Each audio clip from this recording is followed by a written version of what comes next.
بسم اللہ الرحمن الرحیم۔ کیا توحید ربوبیت پر عمل کرنا کافی ہے؟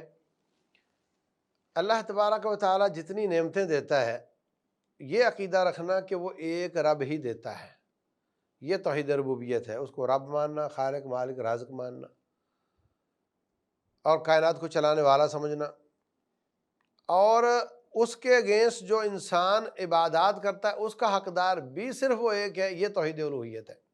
یہ وہ توحید ہے الوہیت کہ جس پر پھڈا ہوا تھا مکے والوں کے ساتھ، اس لیے کہ وہ توحید ربوبیت کو مانتے تھے۔ اللہ تبارک و تعالیٰ نے جا بجا فرمایا ہے وَلَا إِن سَأَلْتَهُمْ وَلَا إِن سَأَلْتَهُمْ وَلَا إِن سَأَلْتَهُمْ، اگر آپ ان سے پوچھو من خلق السماوات والارض، زمین و آسمان کس نے بنائے، لَيَقُولُنَّ اللَّهُ، یہ کہیں گے اللہ نے۔ اچھا تو کائنات کو کون چلاتا ہے؟ وَمَن يُدَبِّرُ الْأَمْرَ، کائنات کو کون چلاتا ہے؟ بولے اللہ چلاتا ہے۔ آسمان سے پانی کون نازل کرتا ہے؟ بولے اللہ کرتا ہے۔ اور وَإِذَا رَكِبُوا فِي الْفُلْكِ دَعَوُا اللَّهَ مُخْلِصِينَ لَهُ الدِّينَ، جب وہ کشتی میں سوار ہوتے اور کشتی بھنور میں پھنس جاتی تو مکے والے کہتے بھائی اب ایک اللہ کو پکارو، اب اور کوئی نہیں سن سکتا، یہاں نیچے پانی ہے، مٹی نہیں ہے۔ فَلَمَّا نَجَّاهُمْ إِلَى الْبَرِّ، جب ان کو خشکی کی طرف اللہ نجات دے دیتا، اِذَا هُمْ يُشْرِكُونَ، پھر وہ اللہ کے شریک بنانا شروع کر دیتے۔ تو توحید ربوبیت مکے والے مانتے تھے، وہ مانتے تھے کہ ساری نعمتیں رب ذوالجلال دیتا ہے۔ تو جب وہ یہ مانتے تھے تو پھر ان کو چاہیے نا کہ عبادت بھی خاص اسی کی کریں، یہاں ڈنڈی مارتے تھے وہ۔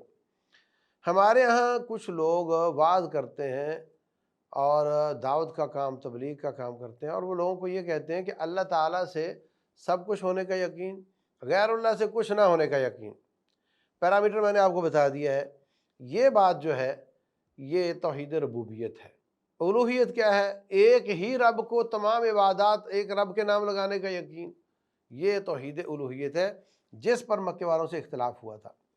یعنی پہلی توحید وہ مانتے تھے، نبی کے آنے کا جواز تب فراہم ہوا کہ وہ توحید الوہیت کو نہیں مانتے تھے صلی اللہ علیہ وسلم۔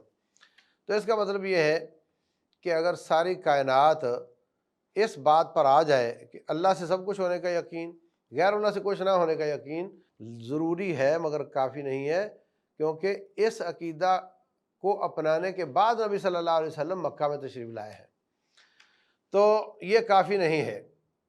ان بھائیوں کو ایک سٹیپ، دو سٹیپ آگے جانا پڑے گا، جو کہ وہ توحید ہے جو بتانے کے لیے تمام انبیاء کرام تشریف لائے تھے۔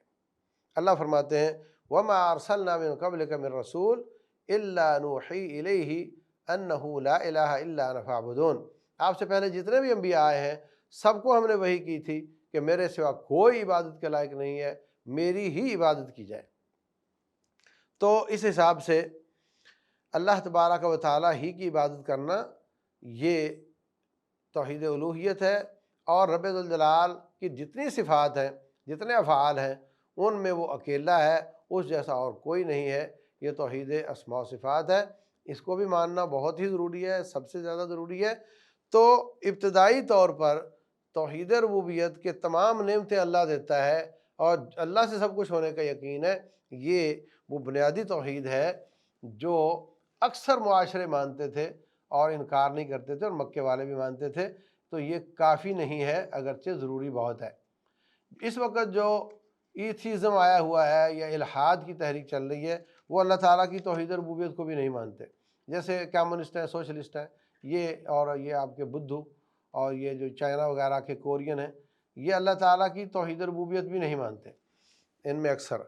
تو یہ بھی ضروری ہے، اور جو یہ مانتا ہے اس کو اگلے سٹیپ پہ جانا چاہیے کہ عبادت کے لائق بھی صرف ایک ہی اللہ ہے، اور یہ کہ تمام اوصاف حمیدہ اور افعال مبارکہ جو رب ذوالجلال کے ہیں، اس جیسے افعال اور اوصاف اور کسی کے نہیں ہیں، یہ بھی قوم کو سکھانا ہے۔ اس کے بغیر کوئی بندہ جنت میں نہیں جا سکتا۔